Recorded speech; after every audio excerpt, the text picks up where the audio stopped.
So thank you so much, people, for being on this journey with me.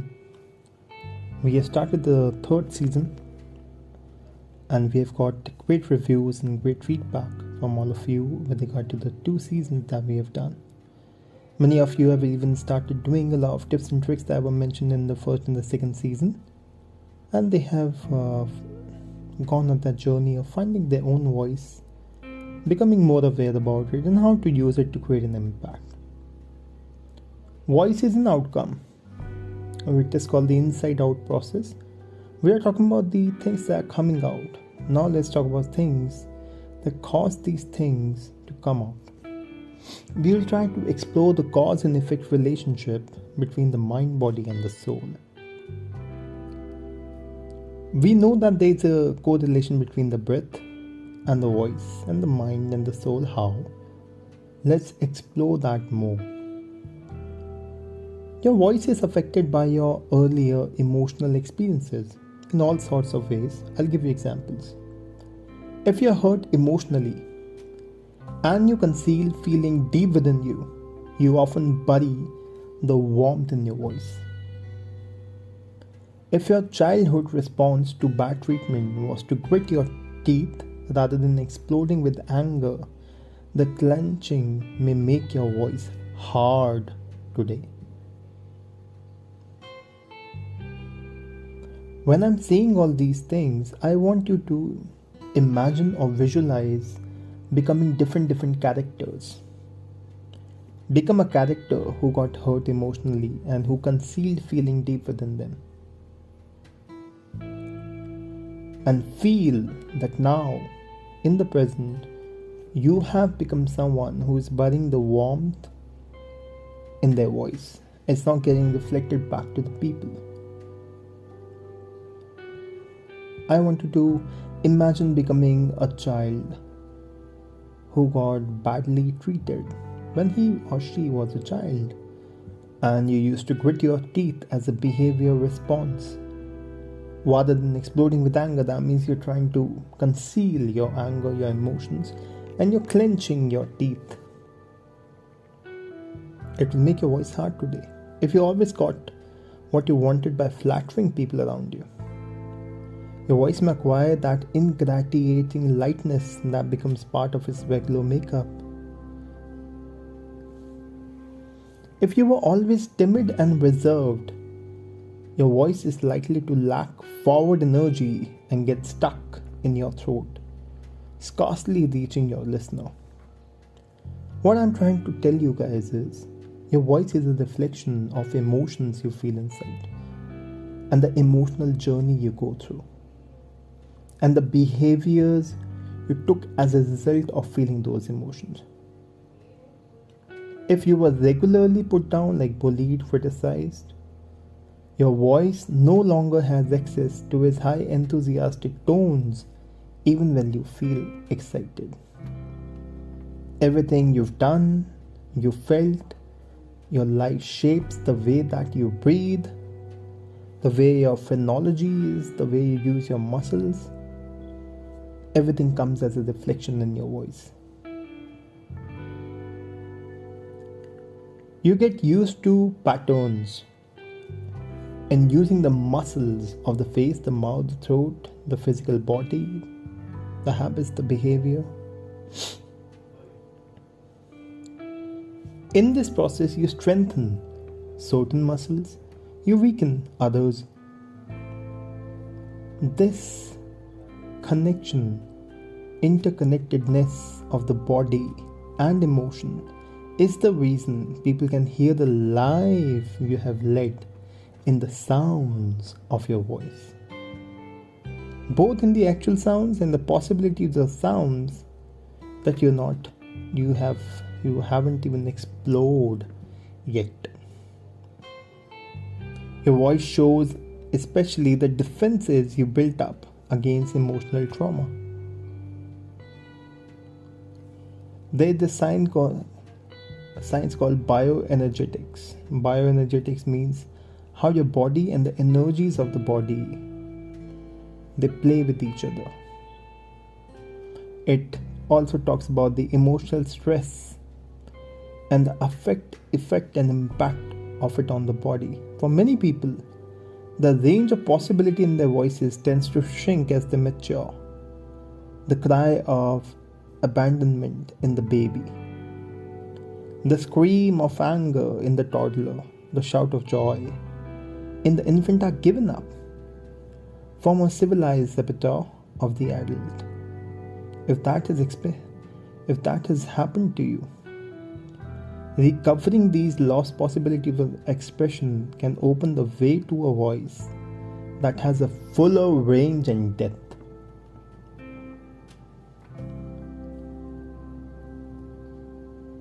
Recall a time you felt shy or intimidated.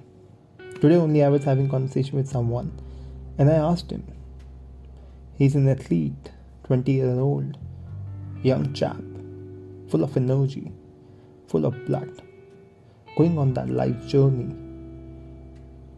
And he could not even understand the difference between intimacy and intimidating someone.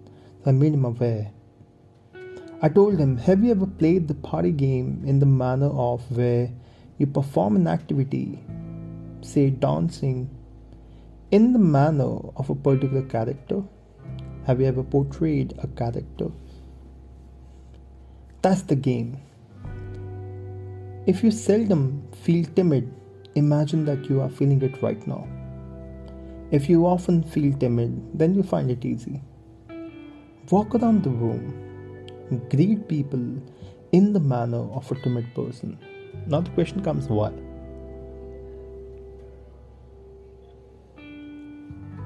These are some stage exercises that you can try, which will help you to reflect on different people that you meet. Next, what you can do is you can break off from this activity and imagine you're in a business networking event. Now greet others formally and confidently and introduce people to each other in business mode. Finally, imagine you suddenly bump into a special close friend whom you haven't seen for years.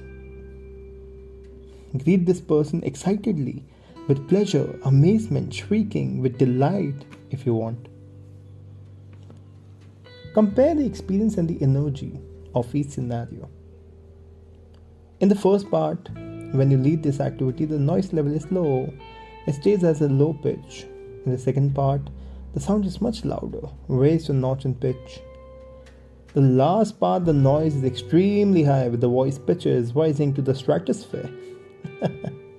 This high volume happens with every group, even though each group has participants who are fairly restrained or shy. People are surprised at how different they sound in different circumstances. Your pitch, your tone changes from day to day, from minute to minute, according to your mood and your reaction to the events. Even without meaning to, your voice leaks what is really going on for you. You speak differently to parents. You speak differently to your friends, to your siblings, to your children, to your boss, to your colleagues, to your girlfriend, to your wife. Whatever people can usually tell the difference when they say, I'm fine on a good day, I'm fine on a bad day. I had a manager once who spoke regularly to the staff in a sharp, dominating tones. I couldn't believe my ears the first time I heard her speak to her boss. She sounded like a seductress.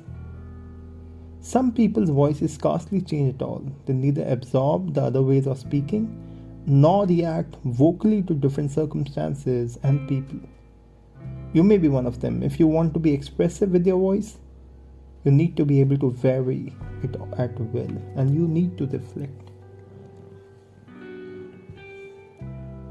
Being able to change your voice for different circumstances is one of the best ways to reconnect better with others.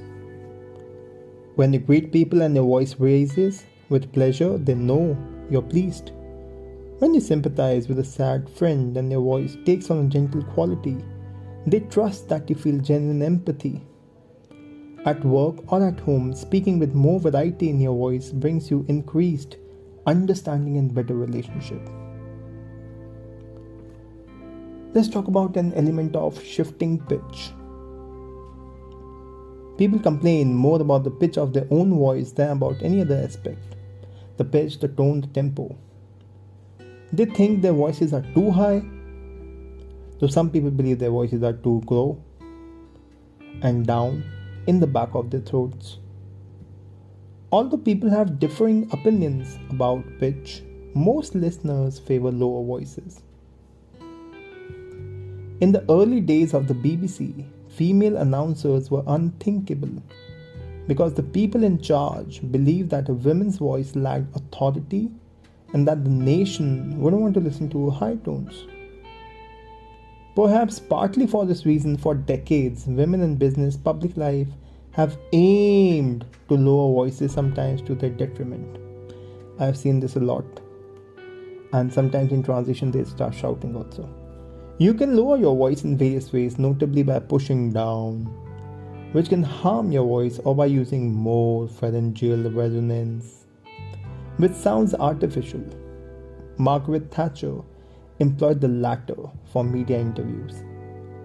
However, the best way to lower your pitch is to use lower body resonance.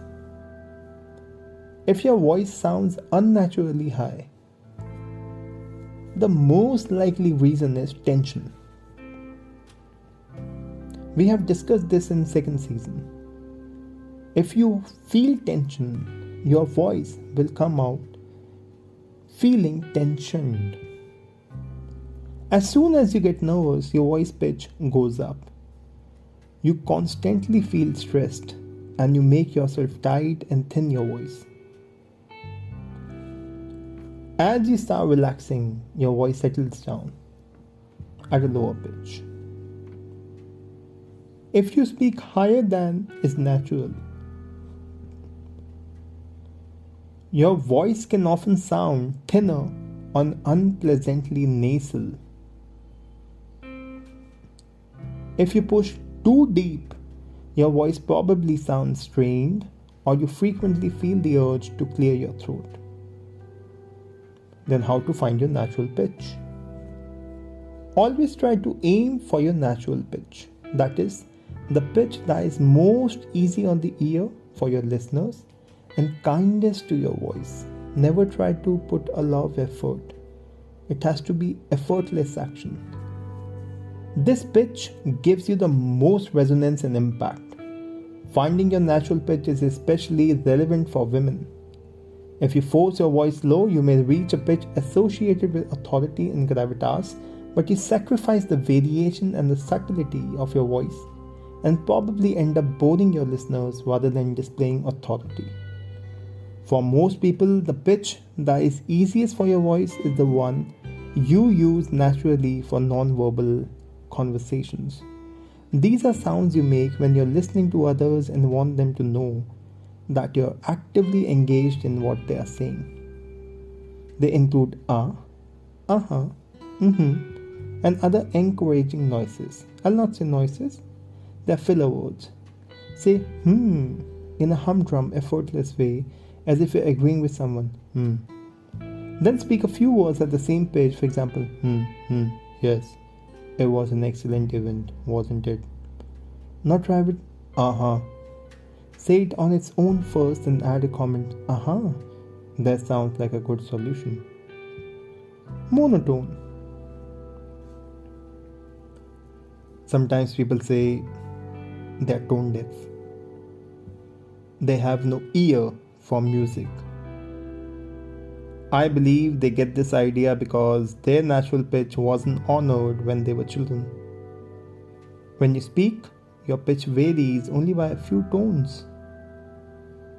When children are young, their singing range is also limited to a fairly narrow range of 5 or 6 notes.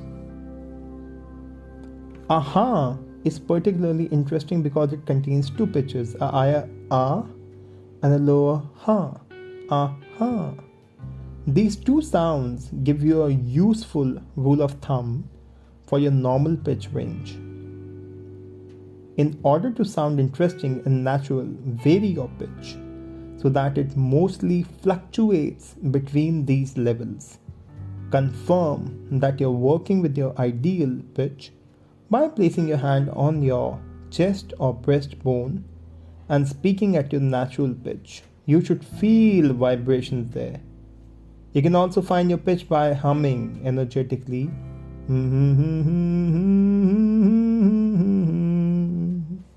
Feeling the vibration in your nose and around your mouth. Then speak with the same feeling and at the same pitch.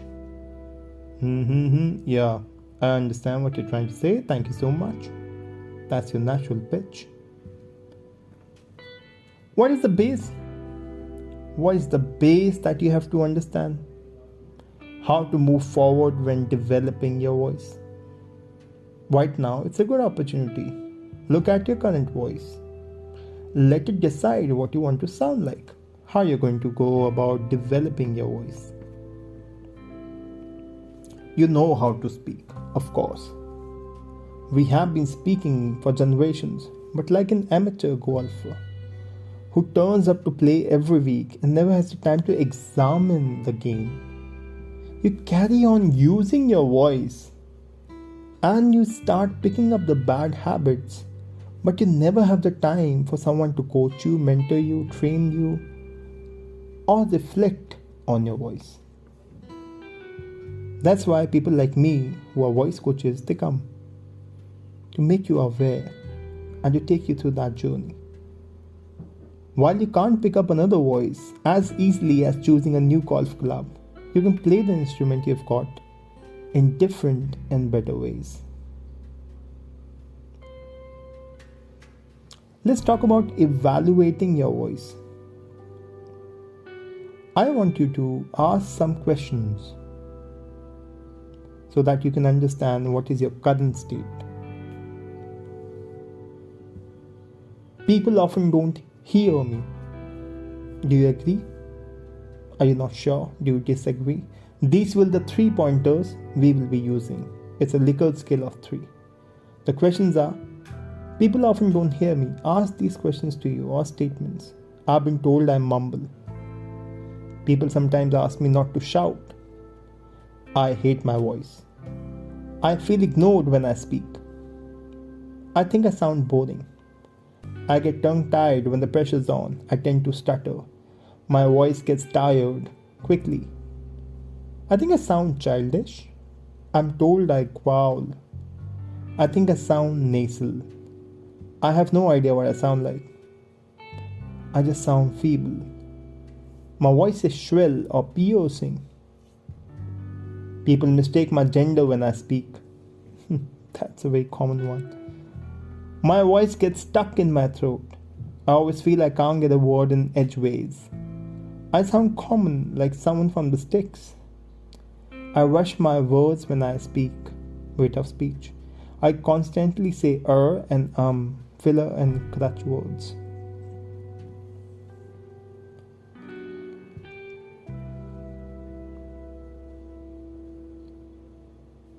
So I read an article about a person who won a scholarship to study singing at the music conservatory in Rome. It seemed the perfect place, he said. The most beautiful sounding language in the city that loved beauty. I was in love with everything there. An Italian told him, it's all bella figura, which means beautiful form. One day after he had sung the beginning of Verde aria, the singing maestro, shocked by exploding, stop trying to sound beautiful. It's not your job to sound beautiful. Singing is a bald face, he explained more gently. Singing is not about sounding beautiful. In the opera, you hear characters who are good and evil, comic or ridiculous. They all have their different tones. The voice has to be expressive, not beautiful. That is all. That is the beauty of voice. That is the thing that speaks to us. Not just the beauty, but the expression. That person didn't fully understand what he was saying until later. He just wanted to sound like a renowned divas. like John Sutherland or Maria Callas, but in fact the role models were themselves singers who first foremost expressed themselves. I hope the first season of the first episode of the third season has got you excited, because it gave you a lot of tips and tricks in also understanding the body, mind, the soul, the connection between the emotions, bioenergetics. We covered a lot of things: pitch, tone, tempo, the current state of voice. We will be discussing a lot of nuances. Now the journey has begun. The first gear has started. Now we are on that journey. So be connected. Enjoy the process. Practice at your will. Practice a lot. Reflect, record, and thank you so much for listening.